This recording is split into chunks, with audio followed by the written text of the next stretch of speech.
Oh, hey, didn't see you there. Ah, yes, Tomb Raider, everyone's favorite game about raiding tombs.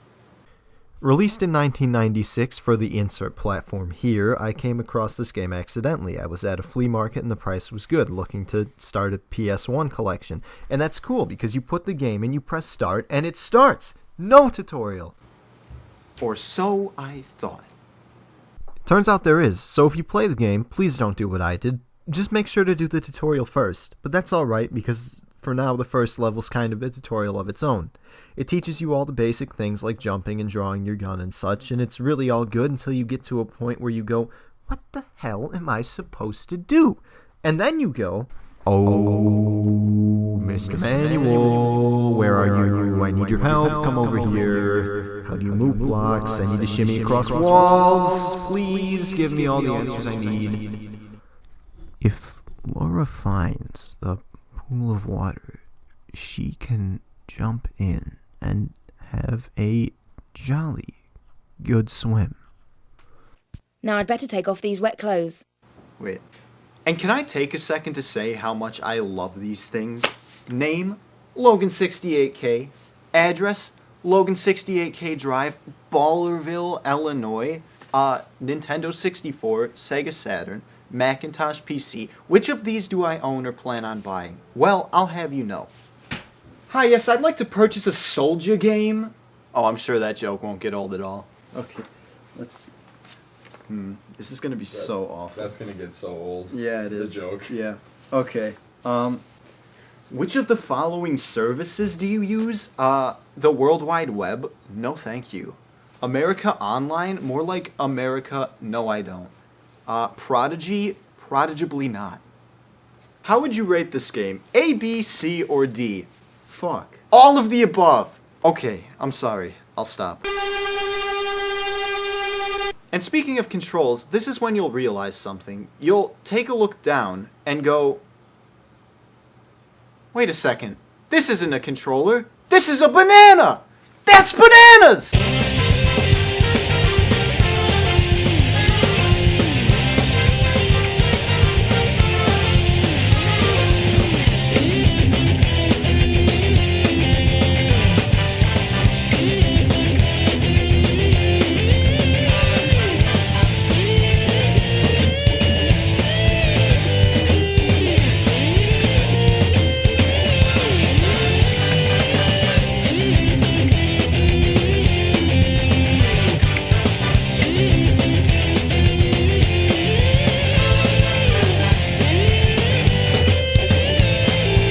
But now for a serious evaluation. This game has tank controls. Now for those of you unfamiliar with tank controls, allow me to explain. Up makes you go forward, okay.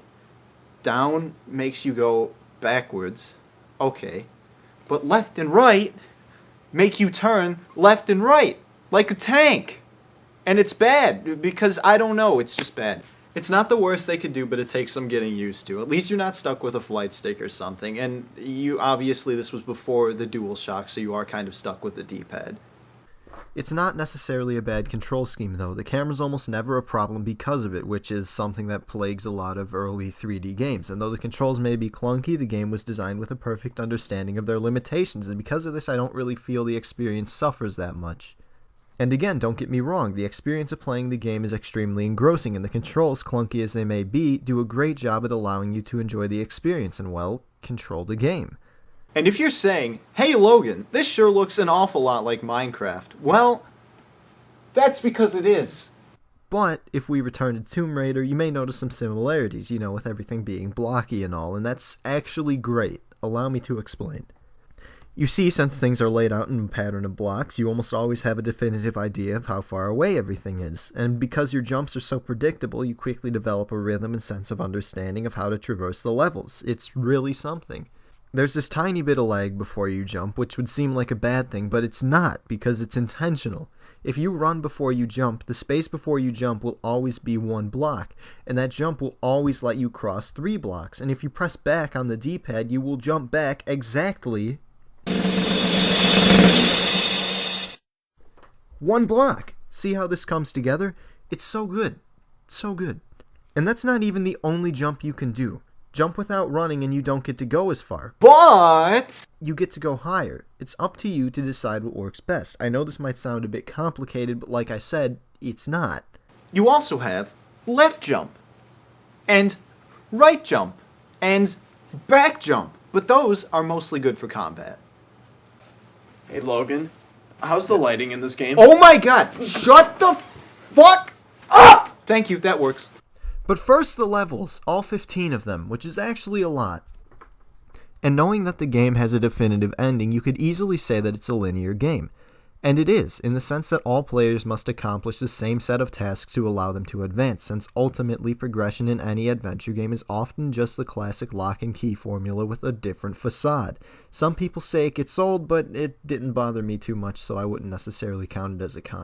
But it's how you go about accomplishing these tasks that makes it such a memorable experience. Everything is up to you, as the player, to figure out. No hand-holding, no clear-cut objectives, no directions, none of that. The tutorial, which you should definitely do, is the only place you're going to find help for the game. And even then, it's only for how to play the game. And that's actually pretty okay, because after seeing so many games that drag on the tutorial practically until the last level, it's refreshing to see one that knows where to stop. And this doesn't mean for a second that you're not going to know what to do. The game tells you everything you need to know. The only thing is you need to know where to look. The game leaves it up to you to decide what the objective is, and it leaves it up to you on how to plan to solve it, and that's awesome. Guys, I don't even like puzzles, but I really like these puzzles. It's just so cool to be able to explore around and to figure out everything for yourself. Though it does have them, the game isn't challenging in the traditional sense of having a lot of enemies or difficult bosses, but on your ability to figure out how to solve problems. And damn, the moment it just comes together and it all clicks. And the levels just let you do this. The environments are just fun to explore, and combined with the sound, really give you a sense of exploring a long lost and forgotten tomb. Music is mostly music cues, maybe because of PS1 limitations, or maybe just to preserve a sense of ambience, but when it's there, it's well done. But even when the music's not there, the game has a sort of ambience. It's pretty nice, and something to relax with, certainly. The sounds of footsteps or a waterfall in the distance, picking up and interacting with objects. All these sounds are unique and interesting. Tell me the first time you look down the pit at St. Francis's Folly, you won't go, wow, holy shit. Or even when you're just going and appreciating the vast expanse of Palace Midas. Or the Lost Valley, not even being able to see the end of it, and all of a sudden, oh my god, it's a T-Rex! Somebody stop it! It's a T-Rex! That's pretty cool. But seriously, if we look at Palace Midas for a moment, one of my favorite levels! You can see elements of what makes every Tomb Raider level so great. You swim in from the previous level, and you're just right in the middle of everything. You look around and find some things. A wide expanse of columns, a small room with some apes playing Ape Escape, and a garden. Also, a room with a bunch of doors. You've gotten rid of all the animals, but you don't know what to do just yet, so you go around and have a closer look at things. And that's when you go back to the garden. You look around and see that there isn't really anything that's there. Oh, also, just a quick side note about the secrets in this game. I always kind of wish there was a way to open those gates in the garden, and it turns out there is. A little lever you can pull and it gets you some extra ammunition. Now, how cool is that? And there's tons of these things just waiting to be discovered by you. But then you notice it, a slightly raised ceiling above the gazebo columns thing. You wonder if you can jump to it, and you can. A hidden tunnel. Then you notice. Then the music starts playing, and you see it, the Midas statue. But you don't quite know what to do. Are you supposed to climb it somehow? Are you supposed to insert an item? You don't really know. So you start digging around and you jump on his hand. You catch the Midas touch and you turn to gold. A failure, it seems, but not really. You go look around some more in the room with the doors and see that the patterns on them aren't quite the same. Wise and horseshoes, but different. Could they correspond to the switches? And it's cool, because you figure this stuff out on your own, and it's awesome! The game is talking to you. Hi, I'm Game, and I'm talking to you. And then you finish the level, and you have these 3 lead bars, and it looks like they fit, but they don't. What do? You know something like them will fit, will be that key to send you on to the next level, but you don't know exactly what. Then you remember that time you died, the time you turned to gold at the hand of Midas.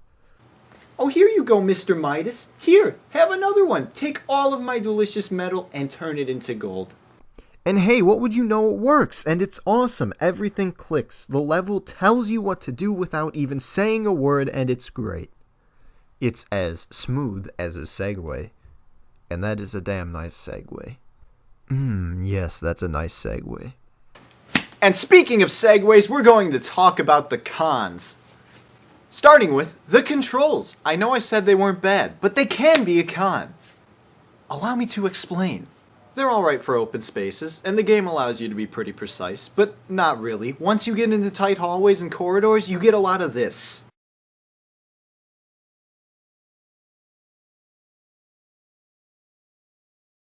See, I said we'd get there. Now we arrive. The combat. It's easily one of the weaker points of the game, and though you can learn to do some pretty impressive maneuvers, most of the game has you limited to jumping backwards and shooting, hoping you don't run into a wall.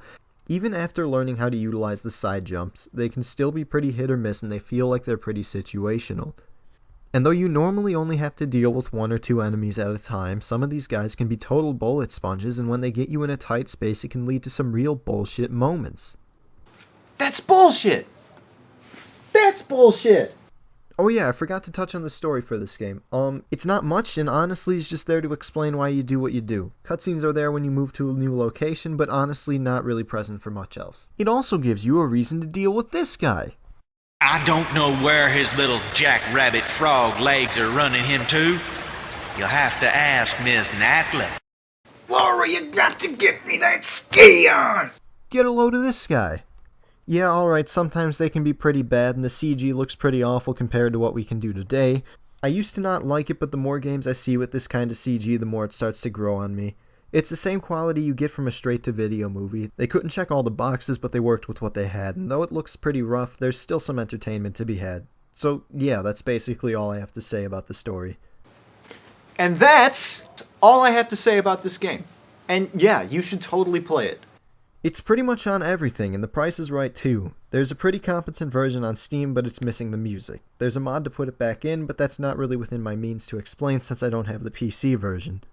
There's a PlayStation version, obviously, and one for the Saturn. But who the fuck buys a Saturn for Tomb Raider? Put your hand down. Although, fun fact, it was supposed to be a Saturn exclusive originally. Who knew? I did. The answer is I did. Alright, if you like what you saw, maybe consider subscribing and I'll come back in a few months. Maybe when the weather's warmer. Because it was cold when I wrote this, but we're filming it and it's warm outside. Kind of. No. 50 Today was degrees. really cold, actually. Today was 50 degrees. And with that being said, I suppose I'll see you next time. Goodbye. But not yet, because I'd like to give a special thanks to my friend Jason for letting me use all of his cool camera equipment and green screen and lights, even though we did kind of like tie with flammable yarn. It's not piece. ghetto at all. It's fine. No, it is. It is. They need to know. They need to know the truth. Okay? they need to know the truth about that thing. That abomination.